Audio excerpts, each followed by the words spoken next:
Have you done something? देखो एक बार। हाँ, कुछ तो पंगा है। वहां से ही चल रहा है, बस इसी स्क्रीन में हो रही है दिक्कत। हाँ ठीक है भाई, कोई दिक्कत नहीं है। चलो आ जाओ, इधर देखते हैं फटाफट से। अधिगम के दौरान बच्चों द्वारा की गई त्रुटियों का अध्ययन और विश्लेषण महत्वपूर्ण है, क्योंकि यानी उनको स्टडी करना है जो एरर्स बच्चे कर रहे हैं पढ़ाई के दौरान, और उनको एनालाइज करना है यानी विश्लेषण करना है, तोड़ के देखना है। देखना महत्वपूर्ण है क्योंकि यह उनकी अधिगम प्रक्रिया की स्थिति को समझने में मदद करता है कि बच्चे सीख कैसे रहे हैं। इस प्रोसेस को आप समझेंगे यदि बच्चे की गलतियों को आप पकड़ पाएंगे, उसको एनालाइज कर पाएंगे यानी विश्लेषण कर पाएंगे, समझ पाएंगे गलती हो रही है तो क्यों हो रही है, उसकी स्टडी करना, आपको पता लगेगा किन टॉपिक्स में बच्चे ज्यादा गलतियां करते हैं, किस तरह की गलतियां करते हैं। इसलिए विश्लेषण आवश्यक है ताकि आप ये देख पाएं कि बच्चा सीखता कैसे है, ये आपको पता लगेगा गलतियों से कई बार कहां गैप है। उदाहरण के लिए यदि कोई बच्चा मैं स्कूल गया था के बजाय मैं स्कूल जाया था कहता है, तो यह दर्शाता है कि वह सही काल का उपयोग करने में संघर्ष कर रहा है, यानी जो टेंस है वो सही से यूज नहीं कर पा रहा है। इस स्थिति में शिक्षक को क्या करना चाहिए? चार ही ऑप्शन है, इन्हीं में से एक सही निकलेगा कुछ जो बच्चे के भले में हो, पक्ष में हो बच्चे के। पहला ऑप्शन है त्रुटि को नजरअंदाज कर देना चाहिए क्योंकि समय के साथ बच्चा खुद सीख जाएगा। देखिए, नजरअंदाज करने से बात बनेगी नहीं, आपको तरीका ढूंढना है कि वो खुद से फिगर आउट करे और सही उत्तर तक पहुंच पाए, या चर्चा करके सही कराया जाए। तुरंत से त्रुटि को करेक्ट नहीं करना होता, बट हाँ चर्चा और परिचर्चा करके सही कराना होता है। देखते हैं, तो ये तो होगा नहीं कि इग्नोर कर देंगे, नजरअंदाज करने से समस्या का समाधान निकलेगा नहीं। सेकंड ऑप्शन है बच्चे की त्रुटियों को तुरंत सही करना चाहिए और सजा का उपयोग करना चाहिए। सजा का उपयोग करने की आजादी या कहूं ये प्रिविलेज आपके पास नहीं है, ये काम आप नहीं कर सकते हैं। सजा जो है RT, right to education act, जो शिक्षा का अधिकार अधिनियम 2009 है, जो 1 अप्रैल 2010 से लागू हुआ था, उसमें साफ साफ कॉर्पोरल पनिशमेंट को, बच्चे को आप आंखें नहीं दिखा सकते, मुर्गा मुर्गी नहीं बना सकते, डंडा नहीं उठा सकते, बेसिकली आप दंड नहीं दे सकते। सिंपल बात है, प्रोहिबिटेड है, बैन है। आपकी शिकायत की जा सकती है यदि आप बच्चे को कोई भी पनिशमेंट देते हैं तो। ठीक, फिर आती है बात, तो ये भी हट गया। थर्ड ऑप्शन है बच्चे की त्रुटियों का विश्लेषण कर यह समझने का प्रयास करना चाहिए कि उसे किस प्रकार का समर्थन चाहिए। यानी आप जब बच्चे की गलतियां जो एरर्स हैं उनका विश्लेषण करेंगे, एनालिसिस करेंगे, उनको खोल करके देखेंगे और यह समझने का प्रयास करेंगे कि उसे किस प्रकार का समर्थन चाहिए, यानी हेल्प कहां चाहिए, बच्चा स्ट्रगल किस एस्पेक्ट में कर रहा है, किस पहलू में जो है वो संघर्षरत है। ठीक, तो ये बात सही है। फोर्थ ऑप्शन देखेंगे, बच्चे को दोबारा से व्याकरण रटने पर मजबूर करना चाहिए। रटना, रटंत विद्या चलंत नहीं, रोट मेमोराइजेशन पे फोकस नहीं करना है। सब्जेक्ट कोई भी हो, पूरी पेडागोजी में रटने पे फोकस नहीं है, अर्थपूर्ण ढंग से सीखने की बात की गई है। तो त्रुटियों का विश्लेषण करके ये समझने का प्रयास करना है कि बच्चे को हेल्प चाहिए कहां पे। अगर उसको पास्ट टेंस में या भूतकाल में या वर्तमान में जहां पे भी दिक्कत हो रही है, जिस भी तरह की गलती है, उसको उसका विश्लेषण करके, उसका पता लगा करके, उसकी पूरा क्या कहेंगे ऑटोप्सी करके, एकदम उसको चीरफाड़ करके, और फिर आपको सॉल्यूशन तक पहुंचना है। तो third option is the right answer over here. आगे बढ़ेंगे, क्वेश्चन नंबर सेकंड देखिएगा क्या कहता है। दूसरा सवाल अगेन अभिकथन और कारण असर्शन रीजनिंग वाला प्रश्न है, जो लगभग हर एक सब्जेक्ट में आपसे आजकल पूछे ही जाते हैं। ठीक है बात, तो फटाफट से आप जवाब देंगे क्वेश्चन नंबर 2 का पढ़ करके, है ना। इतना भी जल्दी नहीं देना है कि पढ़ा ही नहीं है और जवाब दे दिया। एक बार मैं इसको रिफ्रेश कर लेती हूँ, कुछ तो प्रॉब्लम है इस स्क्रीन में, है ना। यूं ही तो कोई स्क्रीन खराब नहीं होती, कुछ तो वजह होती ही है। ये फ्लक्चुएशन पता नहीं आज क्यों है, बट क्या ही हम कर सकते हैं इसमें, वही देखने का प्रयास हम कर रहे हैं। चलिएगा, खैर ये सब बातें होती रहेंगी। हाँ, अभी भी सेम ही समस्या है आई थिंक। देखिएगा, नोट्स कब दे दीजिएगा, नोट्स दे देंगे एक आध दिन में यार, ये इसकी कंप्लेंट कर देना, इसमें दिक्कत आ रही है। देखो एक बार सेकंड क्वेश्चन देखिए आप। स्क्रीन देखना हम कर देते हैं बंद यहाँ से, क्योंकि यहाँ समस्या जो है बरकरार है, फ्लक्चुएट कर रही है स्क्रीन। देखिएगा, ये नए स्टूडियो में पता नहीं रोज नई नई समस्याएं आती रहती हैं। सितारा क्या कह रहे हो मैम, आप इतना टाइम के पाबंद कैसे हैं, इतना टाइम के पाबंद कैसे हैं, ये पूछ रहे हो। बस क्या बताएं, कोशिश करेंगे सच में ही पाबंद हो जाएं। ये जो आपने सार्केस्टिकली मजाक उड़ाया है इसको ठीक किया जाए, है ना। जब चीज़ें ज़्यादा हो जाती हैं और मैनेज नहीं हो पाती तो ये होता है। चलिए आते हैं, देखिए अभिकथन यानी जो आपका स्टेटमेंट है क्या है, हिंदी शिक्षण में कहानी, कविता और नाटक का उपयोग बच्चों को भाषा सीखने में मदद करता है। यानी जब आप हिंदी का शिक्षण कर रहे हैं, टीचिंग ऑफ हिंदी की अगर हम बात करें, तो जो कहानी है, कविता है, यानी पोइट्री हो गया, स्टोरी हो गई, नाटक हो गया, है ना, ये सब जो है ये अलग अलग विधाएं हैं भाषा की। उपयोग बच्चों को भाषा सीखने में मदद करता है। हाँ भाई, बिल्कुल हेल्प करेगा। जब बच्चा कविता गाता है या सुर लय ताल का पूरा इस्तेमाल कर रहा है, कहानी पढ़ता है, नाटक का मंचन करता है, तो इन सब से उसकी भाषा बेहतर होती है, भाषा की अभिव्यक्ति बेहतर होती है, भाषा का अवबोधन या कॉम्प्रिहेंशन बेटर होता है। ठीक, कारण क्या है इसका? ये साहित्यिक विधाएं बच्चों की कल्पना, रचनात्मकता और अभिव्यक्ति को बढ़ावा देती है। यानी बच्चा कल्पना करेगा, जब वो कविता गाता है ना, तो वो कल्पना करता है कि एक मछली पानी में गई या मछली जल की रानी, तो वो कल्पना करेगा, उसके दिमाग में इमेजिनेशन भी आती है, परियों की दुनिया की बात हो रही है तो वो कल्पना करेगा, इमेजिन करेगा। रचनात्मकता, कुछ जब आप बहुत सारी कविताएं पढ़ रहे हैं, कुछ कहानी पढ़ रहे हैं, नाटक पढ़ रहे हैं, आपसे कहा जाए एक कविता कहानी लिखने को, तो आप भी कर पाएंगे। तो क्रिएटिविटी आती है और अभिव्यक्ति, यानी भाषा को अभिव्यक्त करना, अपने आप को अभिव्यक्त करना, एक्सप्रेस करना बच्चा सीखता है। ठीक, तो ये सारी बातें सही है। तो हिंदी शिक्षण में ये सब इसलिए इंपॉर्टेंट है क्योंकि ये साहित्यिक विधाएं हैं और इन सबसे ये फायदे होते हैं। दोनों बातें सही हैं अपनी जगह, ए और आर दोनों सही हैं और आर ए की सही व्याख्या भी है। ठीक, सही स्पष्टीकरण भी है। तो फर्स्ट ऑप्शन सही होगा। क्वेश्चन नंबर 3 देखिएगा और बताइएगा। क्वेश्चन नंबर 3 क्या कहता है, फटाफट से देख करके आप जवाब देंगे। क्वेश्चन नंबर 3 कहता है, बहुभाषिक कक्षाओं में जहां बच्चों की मातृभाषा हिंदी से भिन्न हो सकती है। बहुभाषिक कक्षा यानी मल्टीलिंगुअल क्लासेस, जहां कई भाषाएं बोलने वाले बच्चे मौजूद हैं। भाषा अधिगम की प्रक्रिया चुनौतीपूर्ण हो सकती है क्योंकि कई सारी भाषाएं बोलने वाले बच्चे हैं, तो थोड़ा चैलेंजिंग होगा लैंग्वेज को सीखना। हाँ, चुनौतीपूर्ण हो सकती है। उदाहरण के लिए बंगाली भाषी बच्चे सफल शब्द को सपल कह सकते हैं। इस संदर्भ में शिक्षक को क्या करना चाहिए? पहला ऑप्शन है, केवल हिंदी में बोलने पर जोर देना चाहिए और मातृभाषा के उपयोग को हतोत्साहित करना चाहिए। आपकी जो नेशनल एजुकेशन पॉलिसी है, नई शिक्षा नीति, चाहे वो कोठारी आयोग हो जिसमें त्रिभाषा सूत्र, 3 लैंग्वेज फॉर्मूला की बात की है, कोई भी ये नहीं कहता कि बच्चे की मातृभाषा के इस्तेमाल को या उपयोग को, प्रयोग को हतोत्साहित करो। प्रोत्साहित करना है, बढ़ावा देना है बच्चे की मदर टंग को, जो भी उसके घर पे बोली जाती है, उसको हतोत्साहित नहीं करना। इवन प्राइमरी क्लासेस में तो जो मीडियम ऑफ इंस्ट्रक्शन है, यानी अनुदेशन का जो माध्यम है, वो मातृभाषा होनी चाहिए बच्चे की। बच्चे के घर पे जो भाषा बोली जा रही है उसमें ही आप उसको प्राइमरी लेवल पे शिक्षण प्रदान करें। नेक्स्ट जो ऑप्शन है वो है, मातृभाषा और हिंदी के बीच समानताओं और अंतर को समझाते हुए बच्चों को नई भाषा सीखने में मदद करनी चाहिए। यानी मातृभाषा यानी मदर टंग और हिंदी के बीच समानताओं और अंतर को समझते हुए बच्चों को नई भाषा सीखने में मदद कर रहे हैं। चलो ठीक है, मे बी। फिर देखते हैं, वैसे हिंदी की कोई अलग से बात यहां हुई थी? नहीं हुई थी। फिर देखते हैं थर्ड ऑप्शन, बच्चों की मातृभाषा को हानिकारक मानते हुए। मातृभाषा कभी भी हानिकारक नहीं हो सकती। जो मदर टंग है बच्चे की, बच्चा जो भी घर से लेके आता है वो बेस्ट है। उसकी मातृभाषा हो, उसकी आर्थिक स्थिति हो, उसकी रुचियां हो, उसकी उम्र हो, कुछ भी है, जो भी उसकी सामाजिक परिप्रेक्ष्य या पृष्ठभूमि हो, सब काम का है। बच्चों को मातृभाषा में बात करने से रोकने के लिए सख्त नियम बनाना नहीं। तो ये बाकी 3 ऑप्शन तो और खराब हैं, इसमें यही बेस्ट है सेकंड वाला, कि मातृभाषा और हिंदी के बीच समानताओं और अंतर को समझाते हुए बच्चों को नई भाषा सीखने में मदद करनी है। जहां सिमिलैरिटी है उससे कनेक्ट करेंगे, जहां अंतर है वहां बताएंगे, तो बच्चा क्या है, बेहतर भाषा सीख पाएगा। और हिंदी की बात हो रही थी यहाँ पे कि हिंदी और बंगाली में दिक्कत थी, तो आप जो चीजें कॉमन है उसकी मातृभाषा में हिंदी से मिलती जुलती हैं और जो अंतर है उनको समझाएंगे कि प नहीं फ यूज होगा। ठीक, तो ये बात तो सही है। फिर सेकंड ऑप्शन ही सही बचता है। हिंदी की बात हुई है इसमें क्वेश्चन में, मुझे लगा था कि नहीं हुई है। क्वेश्चन नंबर 4 देखिएगा और बताइएगा कि क्या कहना चाहता है कवि फटाफट से। कक्षा में एक बच्चा है जो र को ल बोलता है, ड़ को ल भी बोल सकता है, ऐसी कई चीजें हो सकती हैं, उच्चारित करता है। ठीक है बात, कोई दिक्कत परेशानी इस बात को समझने में अगर हो रही हो तो आप बता सकते हैं। एक बच्चा है कक्षा में जो र को ल बोलता है, उच्चारित करता है, जैसे राम को लाम कहता है। इस स्थिति में शिक्षक को किस प्रकार की सामग्री का उपयोग करना चाहिए? कैसे टीचिंग लर्निंग मटेरियल का इस्तेमाल करके आप इस समस्या का समाधान ढूंढेंगे कि बच्चा र को ल बोलता है। बच्चे को कठिन शब्द याद करने के लिए कहेंगे, तो जो समस्या है उसको छोड़ के किसी और तीसरी बात पे चले गए।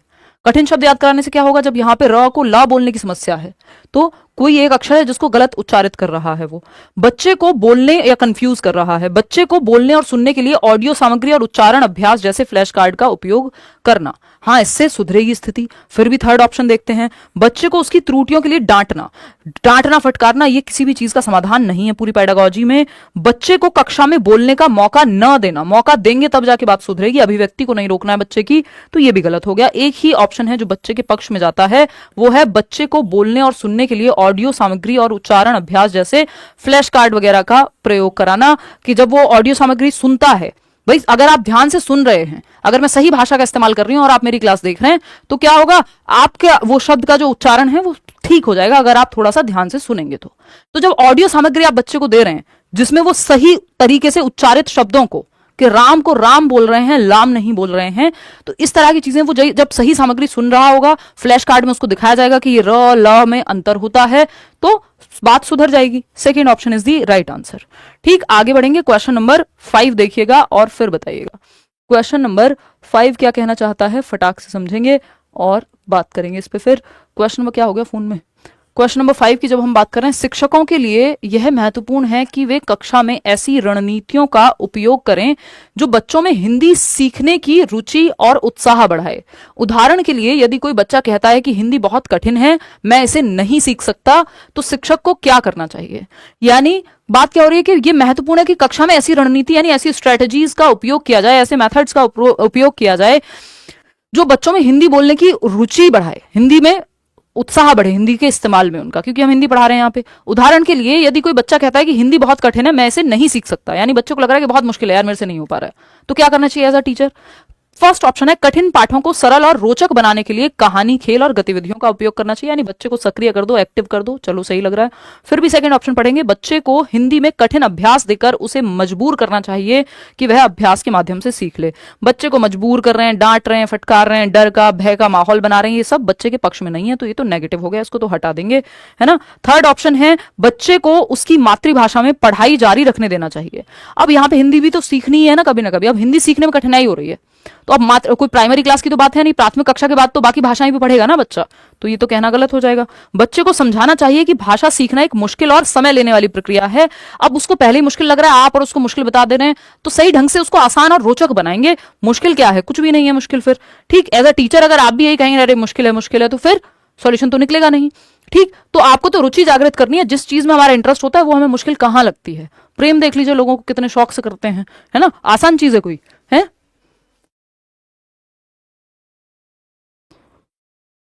वो मीम याद आ गया मुझे जो इंस्टाग्राम पे चलता रहता है, ये हमारी बहन ममता देखो एक बार, तो ये कोई आसान काम है। कठिन पाठों को सरल और रोचक बनाने के लिए कहानी, खेल और गतिविधियों का उपयोग करना चाहिए। इंटरेस्टिंग बना दीजिए, आप रुचिकर बना दीजिए, बच्चों को गतिविधि में संलग्न रखिए। क्वेश्चन नंबर 6 देखिएगा और बताइएगा। छठा प्रश्न आपके सामने क्या कहता है, 6 नंबर के लिए नहीं, 1 ही नंबर का प्रश्न है। अभिकथन क्या है, स्टेटमेंट, हिंदी शिक्षण में केवल व्याकरण सिखाना ही पर्याप्त है। एक तो ये केवल जहां लिखा हुआ होता है वो ज्यादातर केस में नेगेटिव है शब्द, है ना। केवल व्याकरण क्यों भाई, संदर्भ में व्याकरण सिखाइए, कहानी, कल्पना, नाटक सब कुछ सिखाइए, सिर्फ व्याकरण क्यों सिखाना है, सिर्फ ग्रामर क्यों सिखाना है, तो ये तो गलत हो गया स्टेटमेंट। कारण क्या है, भाषा अधिगम में व्याकरण के साथ साथ श्रवण, पठन, लेखन और मौखिक कौशल का भी विकास आवश्यक है। यानी जो बाकी कौशल हैं जिनको हम सुबो पाली कहते हैं, सुनना, बोलना, पढ़ना और लिखना, सभी प्रकार के कौशलों पर फोकस किया जाना चाहिए। सिर्फ ऐसा नहीं है कि व्याकरण और लिखने पे ही या पढ़ने पे ही फोकस करें। तो ए तो गलत ही है और आर सही है। ए गलत है परंतु आर सही है। Fourth option is the right answer over here. आगे बढ़ेंगे, क्वेश्चन नंबर 7 देखिएगा और बताइएगा क्या कहना चाहता है 7वां प्रश्न। ठीक, ये क्या कहता है भाई, शिक्षण के दौरान शिक्षक ने हिंदी भाषा सिखाने के लिए बच्चों को अंग्रेजी वाक्यों का हिंदी में अनुवाद कराया, यानी हिंदी ट्रांसलेशन कराया इंग्लिश आपके सेंटेंसेस का। इस विधि का उद्देश्य क्या हो सकता है, ऐसा क्यों किया है। अगर आप देखेंगे ये ट्रांसलेशन, ग्रामर ट्रांसलेशन टाइप का मेथड है, यानी कि यहां पे बेसिकली आप भाषा को ट्रांसलेट करके सीख रहे हैं। ठीक, बच्चों को केवल व्याकरण के नियम रटाना नहीं, नियम रटाने की बात थोड़ी हुई है सिर्फ, दूसरी भाषा के माध्यम से हिंदी की संरचना और व्याकरण को सिखाना। भाई जो भाषा बच्चों को आती है, मान लीजिए हो सकता है उसको अंग्रेजी आती है और हिंदी सिखाई जा रही है, तो अंग्रेजी से हिंदी में इसलिए अनुवाद करा रहे हैं कि जो दूसरी भाषा यहाँ पे अंग्रेजी है, हिंदी की संरचना यानी हिंदी का स्ट्रक्चर कैसा है, उसमें ग्रामर कैसे काम करता है, वो ट्रांसलेशन के माध्यम से आप सिखा रहे हैं। ठीक, हम यहां मान के चल रहे हैं कि बच्चे को अंग्रेजी आती होगी। बच्चों को हिंदी में वार्तालाप के लिए प्रोत्साहित करना वो एक अलग कहानी है, यहां पे ट्रांसलेशन की बात हुई है। वो फिर प्रत्यक्ष मेथड आ जाएगा या कम्युनिकेटिव मेथड आ जाएगा, जिसमें हम संप्रेषणात्मक विधि कहते हैं, जिसको बातचीत के माध्यम से भाषा सिखाना। फिर है फोर्थ ऑप्शन, बच्चों को पाठ्यपुस्तक में दिए गए प्रश्नों के उत्तर याद कराने के लिए कहना। और याद करना नहीं, बच्चा जहां एक्टिव है वो ऑप्शन बेटर है। जब आप ट्रांसलेट कर रहे हैं तो आप संरचना को समझ रहे हैं कि माय नेम इज, तो मेरा नाम ये है, तो उसमें संज्ञा कहेंगे, उसमें नाउन कहेंगे, दोनों भाषाओं की संरचना वो बेहतर तरीके से समझ पाएगा। क्वेश्चन नंबर 8 देखिएगा। ठीक, क्वेश्चन नंबर 8 देखिएगा और बताइएगा कौन सा एक प्रश्न है जो सही है। क्वेश्चन नंबर 8 है, यदि कक्षा में एक बच्चा अपनी बात स्पष्ट रूप से व्यक्त नहीं कर पाता है, यानी खुद को ठीक से एक्सप्रेस नहीं कर पा रहा क्लियरली, और शब्दों का उच्चारण ठीक से नहीं कर पा रहा, यानी शब्दों को भी ठीक से उच्चारित नहीं कर पाता, यानी प्रोनाउंस नहीं कर पा रहा ठीक से शब्दों को, उसका प्रोनाउंसिएशन में प्रॉब्लम है, और दूसरा स्पष्ट रूप से खुद को व्यक्त भी नहीं कर पा रहा, क्लियरली खुद को एक्सप्रेस नहीं कर पाता है। ठीक, अब क्या होगा, ऐसे में शिक्षक को क्या करना चाहिए? पहला ऑप्शन है, बच्चे की समस्या को नजरअंदाज कर देना चाहिए, क्योंकि यह समय के साथ ठीक हो जाएगी। देखिए, नजरअंदाज करके समस्या का समाधान नहीं निकलेगा, यह एक बड़ी समस्या है। फिर है सेकंड ऑप्शन, बच्चे को बार बार सही उच्चारण करने के लिए बाध्य करना चाहिए। देखिए, बाध्य करना, मजबूर करना, डांटना, फटकारना, ये सब नेगेटिव शब्द हैं, इनको इस्तेमाल आपको नहीं करना है पेडागोजी में as a teacher. Third option है, बच्चे की समस्या को समझते हुए उसे आसान और रोचक गतिविधियों के माध्यम से भाषा सुधारने का अवसर देना। यह बात भी सही है। बच्चे को व्याकरण के नियम रटाने पर जोर देना, रटवाने की बात तो आप करेंगे ही नहीं। तो ऑप्शन क्या सही है? एक ही ऑप्शन सही है, बच्चे की समस्या को समझते हुए, यानी उसकी प्रॉब्लम क्या है, वो क्यों नहीं एक्सप्रेस कर पा रहा या अभिव्यक्त कर पा रहा अपने बात को, या व्यक्त कर पा रहा, उसे आसान और रोचक गतिविधियों के माध्यम से भाषा सुधारने का अवसर देंगे। लैंग्वेज के गेम होते हैं, भाषा के कुछ और ऐसी एक्टिविटीज होती हैं जिसमें वो खेल खेल में सीख जाएगा। तो थर्ड ऑप्शन जो है वो सही है। पहले कारण जानेंगे, समस्या को समझेंगे और फिर उसका समाधान ढूंढेंगे। क्वेश्चन नंबर 9 देखिएगा और बताइएगा प्रश्न संख्या 9 क्या कहता है। कक्षा में शिक्षक ने हिंदी सिखाने के लिए अनुवाद के बजाय, यानी ट्रांसलेशन की बजाय सीधे हिंदी का प्रयोग किया। यानी ट्रांसलेट नहीं कर रहे हैं आप लैंग्वेज को, जो भी बच्चे की मदर टंग है, हिंदी हो, सॉरी इंग्लिश हो, पंजाबी हो, कुछ भी हो, उससे आप ट्रांसलेट नहीं कर रहे हिंदी को, आप सीधा हिंदी में ही बात कर रहे हैं। यानी जिस भाषा को सिखाना चाहते हैं उसी भाषा में बातचीत कर रहे हैं, उसी भाषा का प्रयोग कर रहे हैं, मातृभाषा का प्रयोग नहीं कर रहे हैं। प्रत्यक्ष विधि कहते हैं इसको, कि जब आप जो लक्ष्य भाषा है, जिसको टारगेट लैंग्वेज कहते हैं, जिसको सिखाने के लिए आप टारगेट कर रहे हैं, जो यहां पे हिंदी है, जब आप लक्ष्य भाषा को सिखाने के लिए लक्ष्य भाषा का ही इस्तेमाल करते हैं, यानी टारगेट लैंग्वेज को सिखाने के लिए टारगेट लैंग्वेज का ही यूज कर रहे हैं, तो उसको प्रत्यक्ष मेथड या डायरेक्ट विधि कहते हैं, कि डायरेक्ट उसी लैंग्वेज से उसी लैंग्वेज को आप सिखाने की कोशिश कर रहे हैं। ऐसे आप इसको समझिए कि जब इंग्लिश मीडियम स्कूल्स की अगर हम बात करें, जहां पे हिंदी बोलने पे ही फाइन है मान लीजिए, तो इसका मतलब क्या है, या जहां पे इंग्लिश में ही बात हो रही है पूरे टाइम, तो इंग्लिश से ही आप इंग्लिश बोल करके ही डायरेक्ट, या इंग्लिश यूज करके ही आप इंग्लिश को सीख रहे हैं, ना कि ट्रांसलेशन करके। ठीक, तो ये डायरेक्ट मेथड होता है जिसमें मदर टंग का, मातृभाषा का प्रयोग नहीं हो रहा है। ठीक, प्रत्यक्ष विधि का उद्देश्य क्या है भाई? ये जो डायरेक्ट मेथड है, इसका उद्देश्य है, ऑब्जेक्टिव क्या होता है? पहला ऑप्शन है, बच्चों को बिना व्याकरण सिखाए भाषा के दैनिक प्रयोग में निपुण बनाना।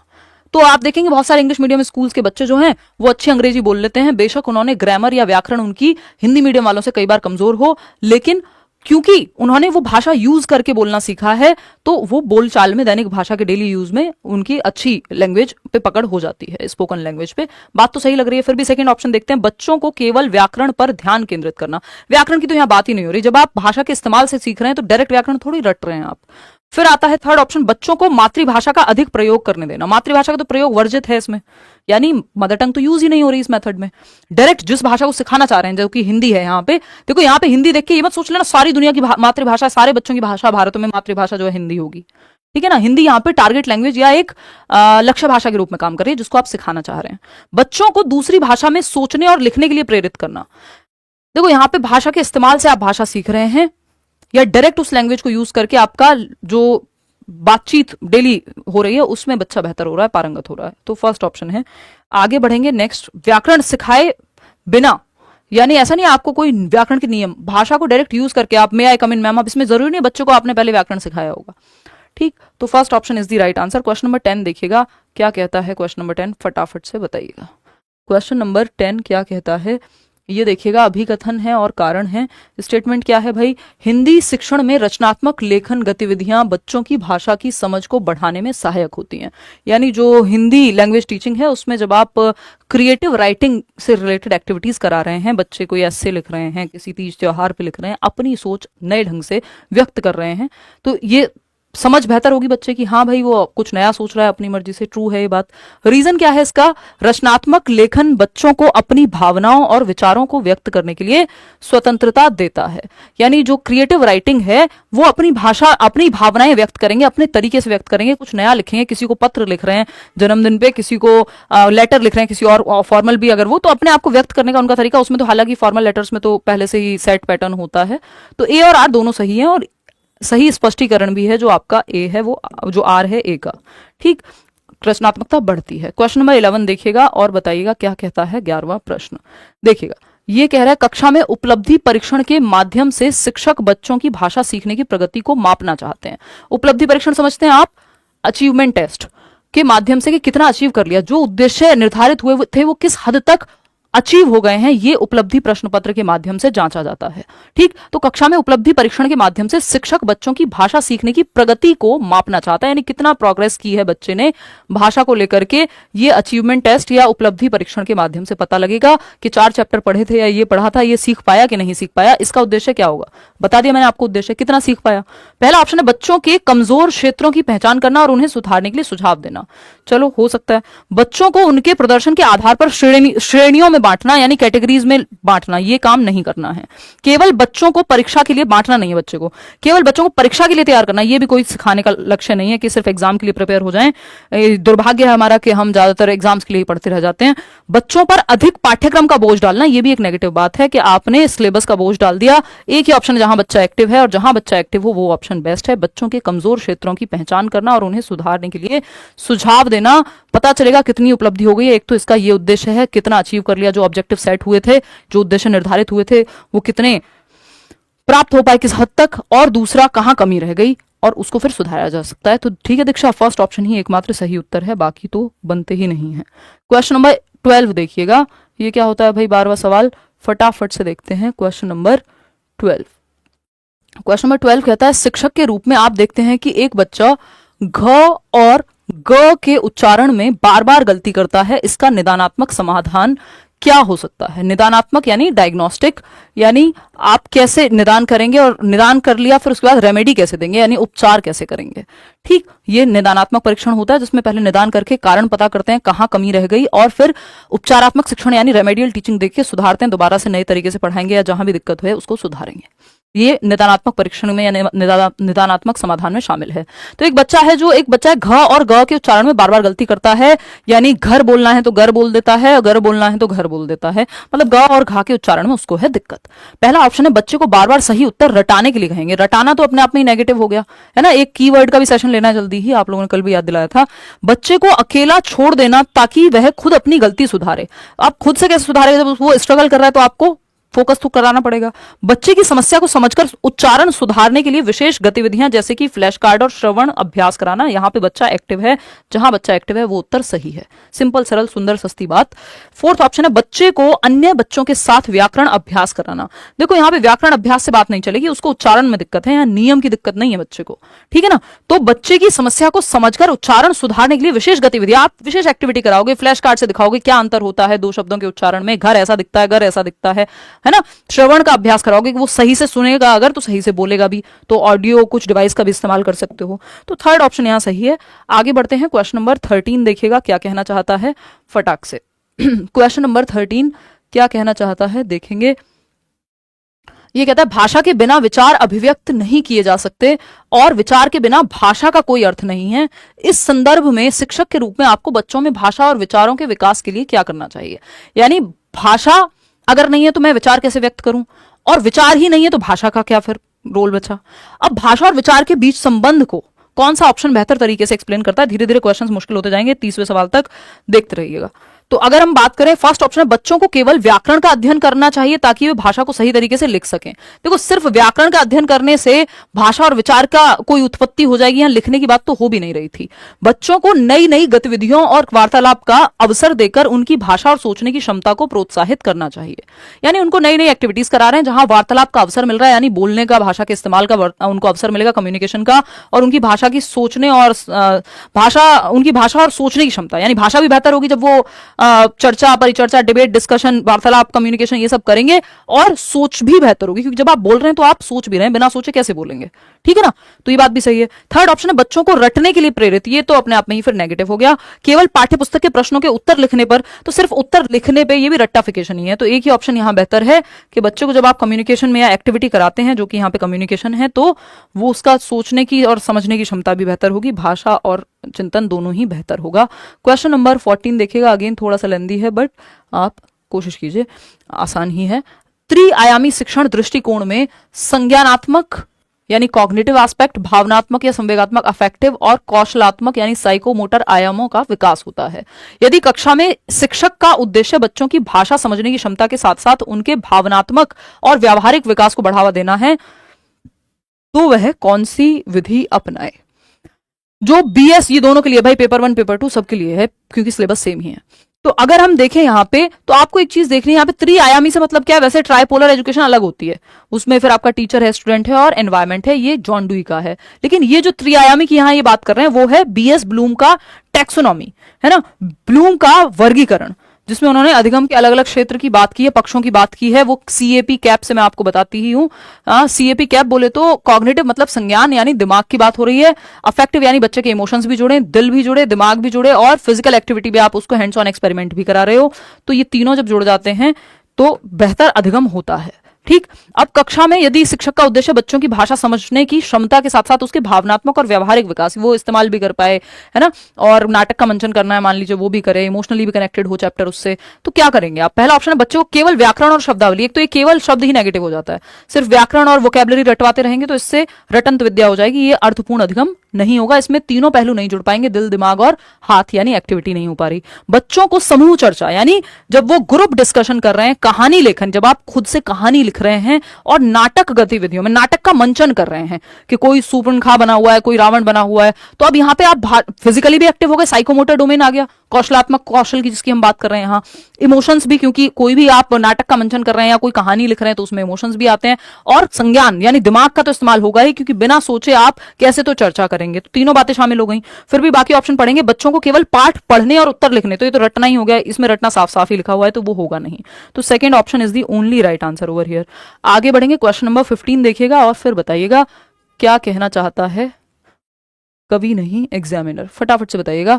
क्वेश्चन नंबर 15 कहता है, एक शिक्षक ने कक्षा में हिंदी पढ़ाते समय निम्नलिखित दृष्टिकोण अपनाए, यानी कुछ पर्सपेक्टिव हैं, 4 यहाँ पे पॉइंट्स दिए हुए हैं जो हिंदी पढ़ाते हुए एक टीचर ने जिन पर्सपेक्टिव्स को अपनाया है, परिप्रेक्ष्यों या दृष्टिकोणों को अपनाया है।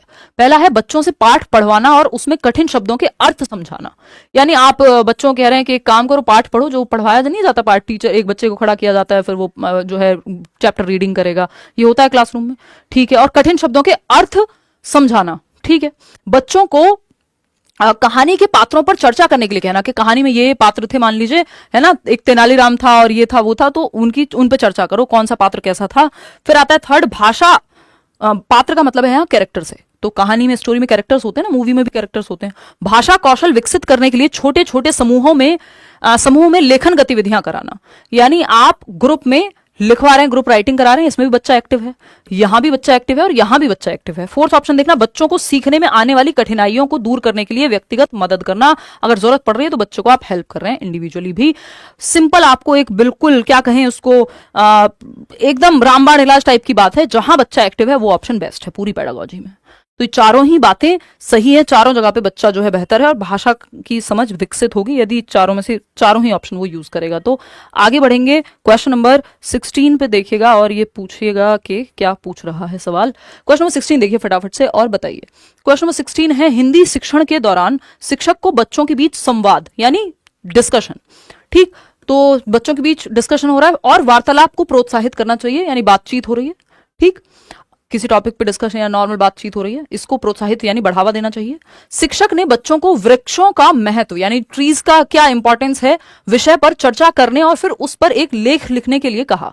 ऐसा करने का उद्देश्य क्या हो सकता है, यानी चर्चा परिचर्चा डिस्कशन हो रहा है, कम्युनिकेट कर रहे हैं बच्चे, टॉपिक दिया गया है, क्या टॉपिक है, वृक्षों का महत्व यानी what is the importance of trees, तो पेड़ों का क्या महत्व है, इस पे चर्चा करने को कहा गया है। इसका उद्देश्य इस चर्चा का उद्देश्य क्या हो सकता है, इसका ऑब्जेक्टिव या गोल क्या हो सकता है। पहला ऑप्शन है केवल बच्चों के व्याकरण ज्ञान को परखना।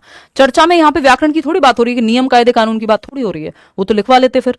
सेकंड ऑप्शन है बच्चों को रचनात्मक सोच यानी क्रिएटिव थिंकिंग, विचारों की अभिव्यक्ति यानी जो विचार उनके पास हैं पेड़ों को लेकर के, जो भी उनके पास इंफॉर्मेशन है उस पर वो चर्चा करेंगे, तो अब एक्सप्रेस करेंगे खुद को। और लिखित भाषा कौशल विकसित करने का अवसर दिया है। हाँ, लेख लिखने की भी बात हुई है ना, तो लिखित भाषा भी विकसित होगी। लेकिन थर्ड और फोर्थ ऑप्शन को भी चेक करेंगे। बच्चे को विषय के बारे में रटने के लिए प्रेरित करना, ये तो नेगेटिव हो गया। बच्चों को सटीक उत्तर देने के लिए दबाव डालना, ये एकदम बेकार बात है। दबाव डालना, रटना, डांटना, ये सब बेकार बात है। Second option is the right answer. जहां बच्चा सबसे ज्यादा एक्टिव है वो ऑप्शन बेस्ट है, सिंपल। तो रचनात्मक चिंतन बढ़ेगा, विचारों की अभिव्यक्ति होगी, लिखने का कौशल भी व्यक्त होगा, क्योंकि लेख लिखने को कहा है कि क्यों पेड़ हमारे लिए महत्वपूर्ण है, हमें ऑक्सीजन देते हैं, वट एवर बच्चा लिखेगा। फिर आते हैं नेक्स्ट क्वेश्चन पे। 17 नंबर क्वेश्चन है, 17वां सवाल कहता है भाषा शिक्षण में शिक्षक की भूमिका क्या होनी चाहिए। यानी जब टीचर जो है, लैंग्वेज टीचर की क्या भूमिका होगी लैंग्वेज को पढ़ाते समय। तो क्या पूछा है हमसे, कक्षा में हिंदी सिखाने के दौरान शिक्षक ने बच्चों को निम्नलिखित गतिविधियां कराई हैं। तो हिंदी टीचर हैं और वो ये एक्टिविटीज कराते हैं कक्षा में। पहला है समूह में कहानी लेखन, यानी ग्रुप में कहानी लिखवाई जा रही है, चलो बच्चा एक्टिव है। पाठ के कठिन शब्दों का अर्थ निकालने के लिए शब्दकोश का प्रयोग, यानी बच्चा डिक्शनरी का इस्तेमाल कर रहा है खुद से और कठिन शब्दों को देख रहा है, ये भी एक अच्छी हैबिट है। फिर आता है बच्चों को चित्र देखकर अपने विचार व्यक्त करने के लिए कहना, यानी जो चित्र हैं उनको देख के, जो पिक्चर्स होती है ना कई बार किताब में, उनको लेके क्या विचार आ रहे हैं उस पर बात करना। इन सभी प्रयासों का उद्देश्य क्या है, भाषा बेहतर हो रही कुल मिलाकर के। पहला है बच्चों को केवल पाठ्यपुस्तक के आधार पर सीखने नहीं, भाई बच्चे एक्टिव हैं, सिर्फ पाठ्यपुस्तक या टेक्स्ट बुक की रटने की बात यहाँ पे नहीं हो रही है। फिर आता है सेकंड ऑप्शन, बच्चों की भाषा कौशल, रचनात्मकता और आत्म अभिव्यक्ति को बढ़ावा देना। हाँ, बच्चा यहाँ ज्यादा एक्टिव है। बच्चों को रटने और परीक्षा के लिए तैयार करना, ये एकदम खराब है। केवल व्याकरणिक ज्ञान नहीं, बच्चा इस्तेमाल भी कर रहा है, तो यहाँ तो बाकी ऑप्शन इतने कमजोर हैं कि आप डायरेक्ट सेकंड ऑप्शन के साथ जा सकते हैं। क्वेश्चन नंबर 18 देखिएगा, वाइगॉत्स्की के बारे में बात हो रही है। वाइगॉत्स्की और प्याजे से भाषा में भी क्वेश्चन आते ही हैं, क्लियर है मैम। चलिए ठीक है दीक्षा, दिव्यासा, मंताशा, चलिए फटाफट क्वेश्चन नंबर 18 देख लीजिए और फिर हम आगे बढ़ेंगे। क्वेश्चन नंबर 18 क्या कहता है, 30 सवाल हैं टोटल, है ना। क्वेश्चन नंबर 18 क्या कहता है, इतने में कुछ कमेंट्स भी देख लेती हूँ, है ना। और इतने आप लाइक शेयर करके कमेंट करके आराम से बैठ जाओ और क्वेश्चन पढ़ के बताओ मुझे, ठीक है बात या नहीं है। ठीक है, ओके यार, कुछ क्वेश्चन इजी भी लगाने पड़ेंगे, कुछ क्वेश्चन इजी आते भी हैं, नेक्स्ट में लेवल थोड़ा सा और मुश्किल कर देंगे। ठीक, देखिए भाषा, क्वेश्चन पढ़ के समझ पा रहे हैं यानी वो भी इंपॉर्टेंट है। वाइगॉत्स्की के सामाजिक सांस्कृतिक सिद्धांत के अनुसार भाषा एवं चिंतन के बीच का संबंध क्या है और यह शिक्षण अधिगम प्रक्रिया में किस प्रकार महत्वपूर्ण भूमिका निभाता है। तो सामाजिक सांस्कृतिक सिद्धांत आप समझते हैं, सोशियो कल्चरल जो आपकी थियोरी है वाइगॉत्स्की की, चिंतन के बीच का संबंध क्या है। देखो आसान क्वेश्चन आपकी बेसिक कॉन्सेप्ट को क्लियर करते हैं, तो वो भी महत्वपूर्ण है एट टाइम्स, किसी सेट में बहुत मुश्किल, किसी में आसान, किसी में मॉडरेट।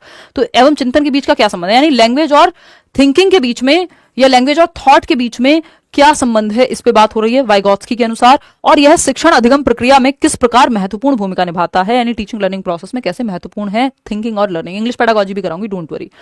भाषा केवल संचार का माध्यम है और चिंतन से स्वतंत्र है, यानी सिर्फ कम्युनिकेशन का एक माध्यम है और सोचने में इसका कोई रोल नहीं है। नहीं भाई, भाषा के माध्यम से हम सोचते हैं, बहुत बेहतर अपनी समझ भी करते हैं, तो ये कहना गलत होगा। चिंतन और भाषा का कोई संबंध नहीं है, ये कहना तो एकदम ही गलत होगा, वाइगॉत्स्की ने ऐसा बिल्कुल नहीं कहा। फिर है भाषा और चिंतन एक दूसरे पर निर्भर करते हैं और भाषा अधिगम प्रक्रिया का मुख्य साधन है। सुनने में बात अच्छी लग रही है, फिर भी फोर्थ ऑप्शन देखेंगे, भाषा और चिंतन विकासशील अवस्था में अलग अलग कार्य करते हैं। क्या कहना चाहेंगे आप बताइए। भाषा और चिंतन एक दूसरे पर निर्भर हैं और भाषा अधिगम प्रक्रिया का मुख्य साधन है, यानी एक दूसरे पर इंटरडिपेंडेंट हो जाते हैं, एक टाइम के बाद मर्ज होते आते हैं। जो आपका लैंग्वेज और थॉट है, और लैंग्वेज जो है वो एक इंपॉर्टेंट टूल है किसका, हमारी कॉग्निटिव डेवलपमेंट का, सीखने का या हमारे अधिगम का। तो लैंग्वेज और थॉट शुरुआती सालों में अलग अलग चलते हैं, भाषा अलग, विचार अलग, पैरेलली चलते हैं, समानांतर चलते हैं, और 3 साल के बाद जाकर के मर्ज हो जाते हैं, ये वाइगॉत्स्की कहते हैं। ऐसा नहीं कि ये अलग अलग ही काम करते रहते हैं। और विकासशील अवस्था का मतलब क्या कहना चाह रहे हैं ये हमें पता नहीं है, इससे बेहतर ऑप्शन थर्ड है, नहीं तो हम इसके साथ भी चले जाते। शुरुआत के 3 साल में होता है, या तो ऐसा इन्होंने कुछ लिखा होता, ठीक है ना। चलिए, क्योंकि 3 साल के बाद भी तो विकासशील ही है अवस्था, ऐसा थोड़ी कि तब नहीं है। क्वेश्चन नंबर 19 देखिएगा, प्याजे से एक सवाल है, फटाफट से आप लोग जवाब देंगे। क्या कहना चाहते हैं प्याजे। प्याजे के संज्ञानात्मक विकास सिद्धांत में आत्मसात और समायोजन की प्रक्रियाएं हैं। आत्मसात बोले तो एसिमिलेशन और समायोजन बोले तो एकोमोडेशन की प्रक्रियाएं हैं, ये 2 प्रोसेस हैं। और ये बच्चे की अधिगम प्रक्रिया को किस प्रकार से प्रभावित करते हैं, आपको ये देखना है। पहला ऑप्शन है आत्मसात और समायोजन केवल वयस्कों के लिए उपयोगी होते हैं। नहीं भाई, बच्चा जन्म जैसे ही बचपन से बेसिकली जब से उसको भाषा या जो आसपास चीजें वो देखना शुरू करता है, समायोजन और आत्मसातीकरण की प्रक्रिया शुरू हो जाती है, क्योंकि अनुकूलन की प्रक्रिया, अपनी समझ विकसित करने की प्रक्रिया डे 1 से शुरू हो गई है कहीं ना कहीं।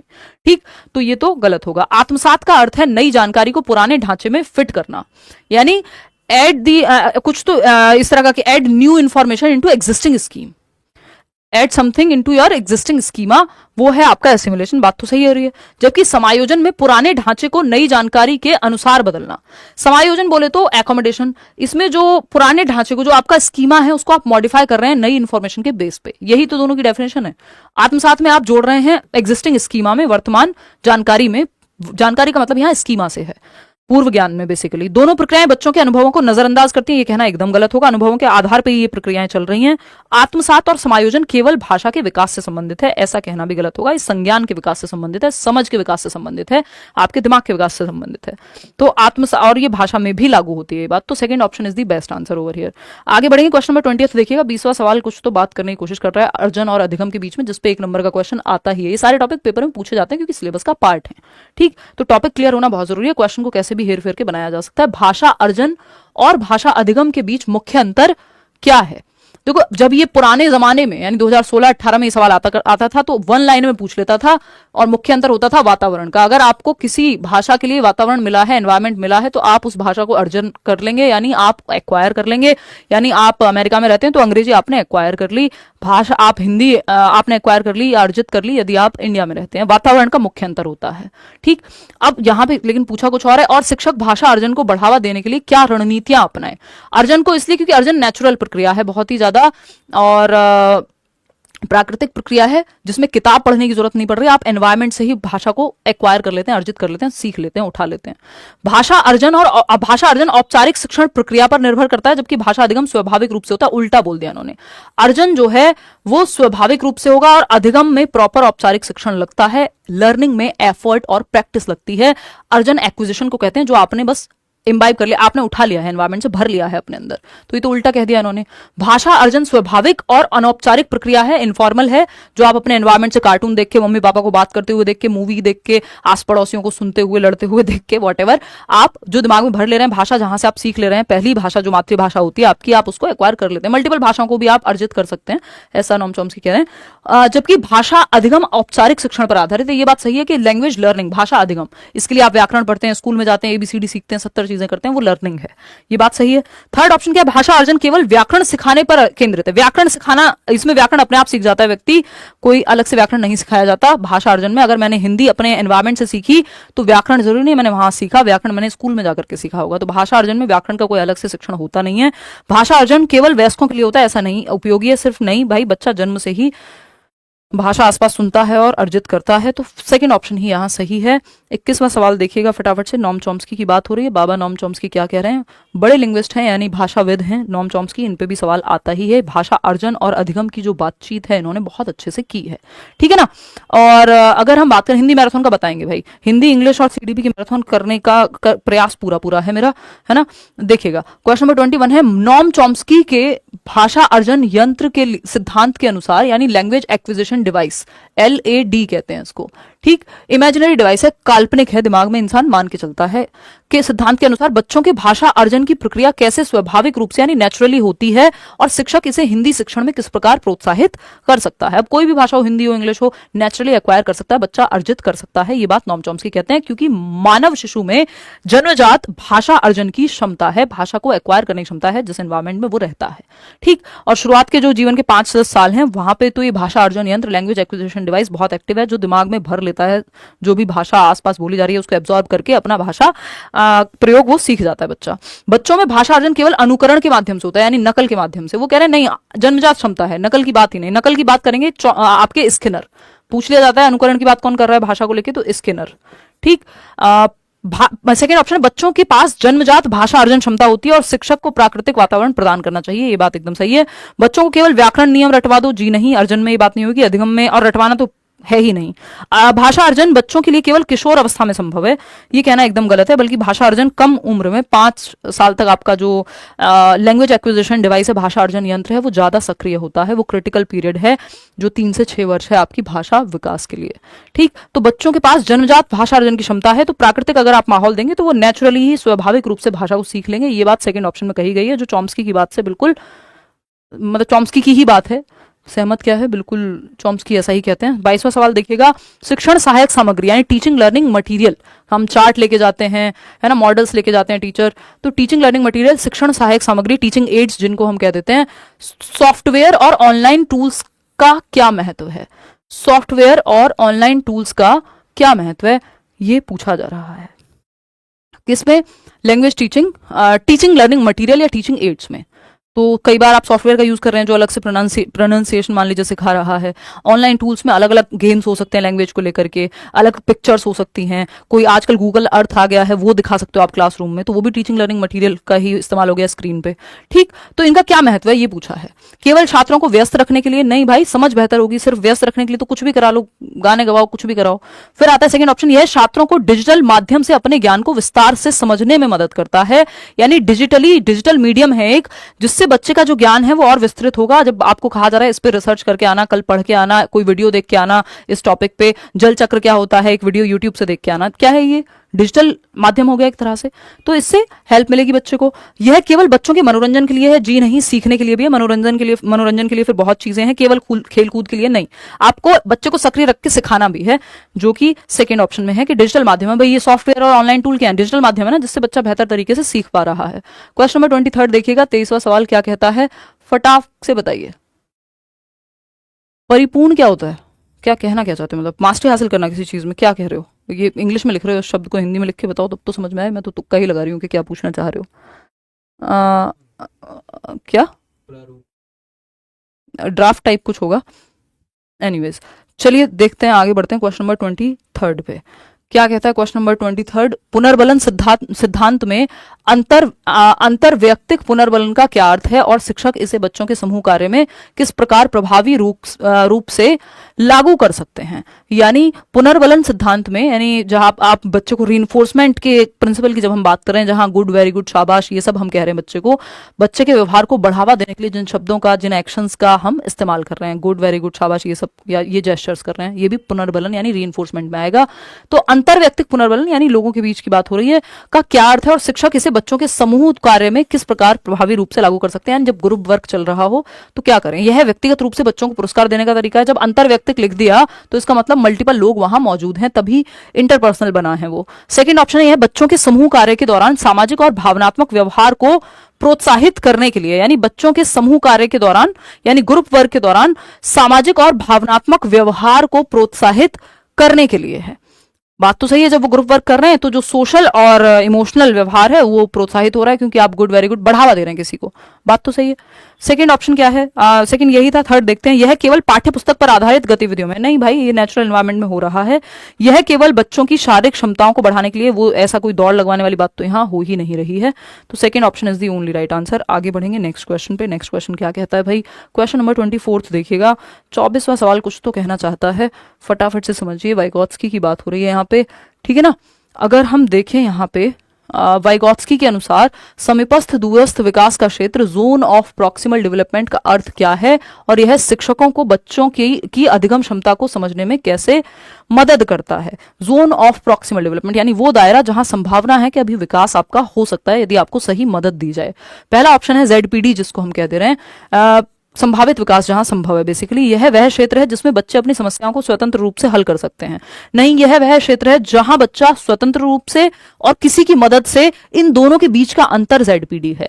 ठीक, यह वह क्षेत्र है जिसमें बच्चों को शिक्षक या सहपाठियों की सहायता की आवश्यकता होती है। हाँ, कह सकते हो। देखते हैं थर्ड ऑप्शन, यह वह क्षेत्र है जो बच्चों के लिए बहुत कठिन है और इसे नहीं समझ सकते, ऐसा नहीं है, मदद से समझ सकते हैं। फिर आते हैं, यह वह क्षेत्र है जो केवल जैविक परिपक्वता पर आधारित है। बायोलॉजिकल मैच्योरिटी की बात तो वाइगॉत्स्की वैगॉट्स की कर ही नहीं रहे हैं। तो सेकेंड ऑप्शन है, यह वह क्षेत्र है जिसमें बच्चों को शिक्षक या सहपाठियों की सहायता की आवश्यकता होती है।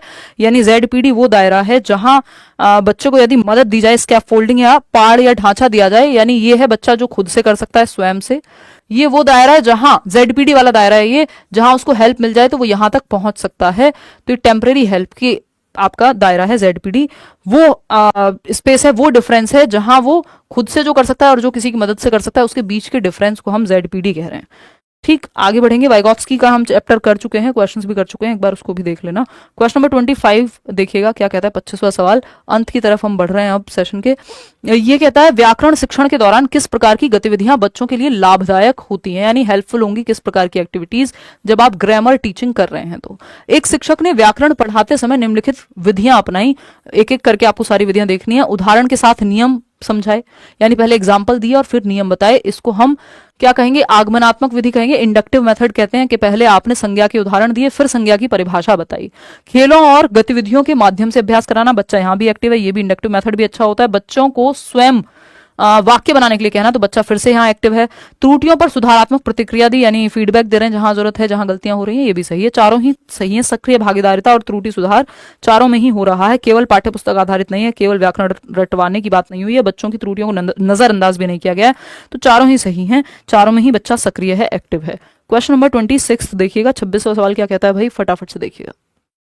क्वेश्चन नंबर 26 कुछ तो कहना चाहता है, भाषा शिक्षण में शिक्षण सामग्री का चयन कैसे किया जाना चाहिए, यानी जब आप लैंग्वेज टीचिंग कर रहे हैं तो लैंग्वेज टीचिंग मटेरियल कैसे चूज करेंगे, ये पूछा है आपको, है ना, ये आपको पूछा है।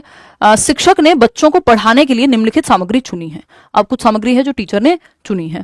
चित्र और फ्लैश कार्ड, यानी पिक्चर्स का यूज किया है, फ्लैश कार्ड्स का यूज किया है, फ्लैश कार्ड नहीं होते छोटे छोटे, ठीक। बाल कविताएं और कहानियां, यानी जो चिल्ड्रन लिटरेचर है, स्टोरीज हैं, पोएम्स हैं, उन सब का इस्तेमाल किया है। दैनिक जीवन से जुड़े विषयों पर चर्चा, तीनों में ही बच्चा एक्टिव है, तीनों ही सामग्रियां सही हैं। बच्चों को विषय में रुचि दिलाना, हाँ इंटरेस्ट क्रिएट होगा बच्चे का और सरलता से समझ जाएगा। बच्चों को केवल पाठ्यपुस्तक की बात नहीं हुई है, सिर्फ रटने की बात नहीं हुई है, जटिल सामग्री का प्रयोग नहीं किया गया है, कठिन और जटिल नहीं, आसान सामग्री जो और इजी बना दे, रुचि दिलाए, रुचिकर बन जाए, यानी इंटरेस्टिंग लगे बच्चे को और सरलता से सीख पाए, ऐसी ही सामग्री है। चाइल्ड सेंटर्ड अप्रोच है यहाँ पे और चाइल्ड सेंटर्ड ही मेथड और सामग्री का इस्तेमाल किया गया है। क्वेश्चन नंबर 27 देखिएगा, हिंदी शिक्षण में समग्र दृष्टिकोण यानी होलिस्टिक अप्रोच का महत्व क्या है, बताइए। होलिस्टिक यानी समग्र का मतलब ये जो सब कुछ अपने अंदर समाहित कर ले, हर एक पहलू को देख ले। पहला ऑप्शन है बच्चों के सभी भाषा कौशलों का समग्र विकास करना, यानी सु बो प ली, सुनना, बोलना, पढ़ना और लिखना, ये सब जो भाषा कौशल है इन सब का इस्तेमाल सब एकीकृत रूप से विकसित हो रहे हैं, जो कि एक बहुत ही बेहतरीन बात है।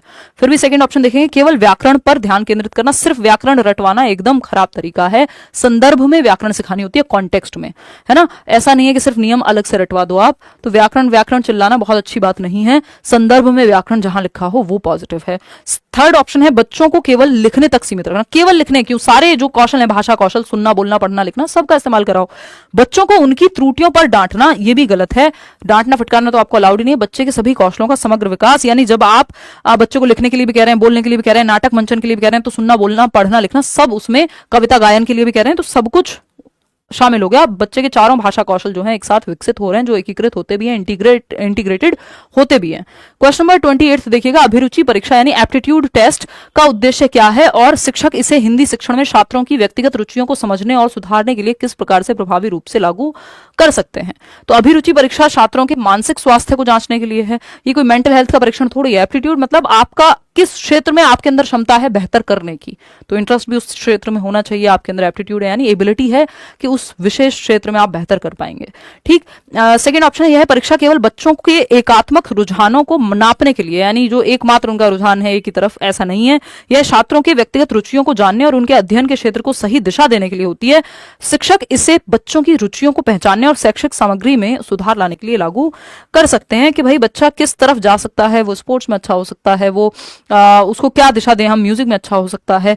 तो एप्टीट्यूड बेसिकली उसकी रुचि किस तरफ है और उसमें क्षमता किस तरफ जाने की, उस तरह से फिर उसको सिखाया जाए। अभिरुचि परीक्षा का उद्देश्य केवल बच्चों की विषय विशेष जानकारी, जी नहीं, तो थर्ड ऑप्शन यहाँ बेहतर है और बच्चा सबसे ज्यादा एक्टिव भी आपको थर्ड ऑप्शन में ही नजर आएगा। क्वेश्चन नंबर 29 देखिएगा, दक्षता परीक्षा या कॉम्पिटेंसी टेस्ट या प्रोफिशिएंसी टेस्ट भी इसको हम कह देते हैं। ये क्या कहती है भाई, दक्षता परीक्षा का उद्देश्य क्या है यानी ऑब्जेक्टिव क्या है, और शिक्षक इसे हिंदी कक्षा में विद्यार्थियों की शैक्षिक क्षमता को मापने के लिए किस प्रकार प्रभावी रूप से यूज कर सकता है, कि बच्चे कितना दक्ष हैं, जो उन्होंने पढ़ा है उसमें कितने प्रोफिशिएंट हैं। ठीक है ना। गुल अफसान कुछ अलग से निकाल करके लाएंगे जिससे कि मजे भी आए, है ना। दक्षता परीक्षा का उद्देश्य केवल विद्यार्थियों को उनके अकादमिक प्रदर्शन में कमी बताना है, यानी कहाँ कमी रह गई ताकि उन्हें सुधारा जा सके, तो ऐसा नहीं है। दक्षता तो ये देखती है किस हद तक अचीव हो पाए जो आपके कौशल थे।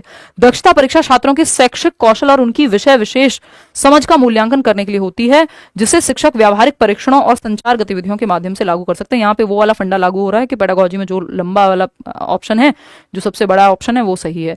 जो बहुत बार ये तुक्का फिट बैठ जाता है, बट ये कोई नेसेसरी नहीं है, कोई फैक्ट नहीं है। ठीक, दक्षता परीक्षा केवल इस केस में आपको पढ़ के देख लेना है कि क्या ये पॉजिटिव भी है, बच्चे के भले की बात कर रहा है, तो ठीक है। दक्षता परीक्षा केवल छात्रों की मानसिक स्थिति को मापने के लिए नहीं होती है, कोई मेंटल परीक्षण नहीं है। दक्षता परीक्षा छात्रों को निष्क्रिय करने के लिए बिल्कुल भी नहीं है कि बच्चों को पैसिव बना दो। एक ही ऑप्शन सही है कि दक्षता परीक्षा छात्रों के शैक्षिक कौशल और उनकी विषय विशेष समझ का मूल्यांकन करने के लिए होती है, कि उनको कितना आता है किसी एक भाषा के क्षेत्र में, या जो भी उन्होंने सीखा है साल भर में, तो वो कितना जानते हैं उस चीज को जो उन्होंने पढ़ा है, और जिसे शिक्षक व्यावहारिक परीक्षणों और संचार गतिविधियों के माध्यम से लागू कर सकते हैं। प्रैक्टिकल स्किल्स के बेसिस पे टेस्ट लेकर के ही पता किया जा सकता है कि बच्चा कितना प्रोफिशिएंट है, कितना दक्ष है, कितने बेहतर ढंग से सीख पाया जो उसको सिखाया गया क्लासरूम में या पढ़ाया गया, या जो भी उद्देश्य थे उनकी प्राप्ति हो पाई नहीं हो पाई, और किस लेवल तक हो पाई अगर हुई तो। क्वेश्चन नंबर 30 देखिएगा, आखिरी सवाल है आज का, फटाफट से बताएंगे। मुख्य कौशल में भाषाई कौशल, सामाजिक कौशल और समस्या समाधान कौशल का क्या संबंध है, और हिंदी कक्षा में इनका विकास कैसे किया जा सकता है। मुख्य कौशल यानी मेन स्किल्स हैं कि लैंग्वेज को लेकर के स्किल्स, सोशल स्किल्स, बच्चा एक दूसरे के साथ कैसे डिस्कशन करेगा, और समस्या समाधान यानी प्रॉब्लम सॉल्विंग, जो भी उसके सामने प्रॉब्लम आए उस पर वो समाधान निकाल पाए। इसके बारे में कौन सा एक ऑप्शन आपको सही लगता है। आज मॉक टेस्ट को मॉक टेस्ट की तरह ही रखा है, बातें बहुत ज्यादा नहीं की है।